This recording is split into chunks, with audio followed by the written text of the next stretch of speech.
نبی مکرم صلی اللہ تعالیٰ علیہ وآلہ وسلم نے فرمایا، ہمارے اور اہل کتاب کے روزوں میں فرق سحری کا لقمہ ہے۔ سحری میں برکت ہوتی ہے۔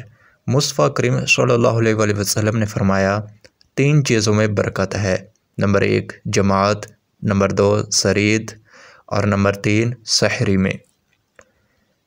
پیارے آقا صلی اللہ علیہ وآلہ وسلم نے فرمایا، اللہ عز و جل اور اس کے فرشتے سحری کھانے والوں پر درود بھیجتے ہیں۔ سحری سے مدد حاصل کرو۔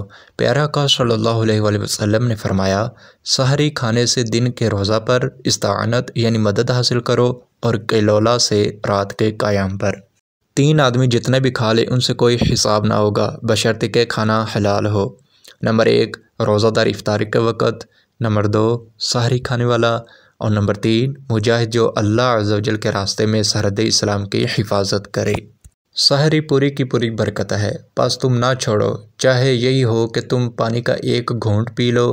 بے شک اللہ عز و جل اور اس کے فرشتے رحمت بھیجتے ہیں سحری کرنے والوں پر۔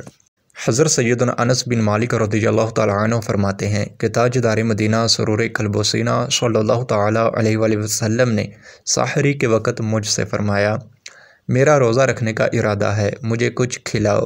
تو میں نے کچھ کھجوریں اور ایک برتن میں پانی پیش کیا۔ سیدنا سعید بن یزید رضی اللہ تعالیٰ عنہ سے مروی ہے کہ اللہ کے پیارے حبیب لبیب صلی اللہ تعالیٰ علیہ وآلہ وسلم نے ارشاد فرمایا، کھجور بہترین سحری ہے۔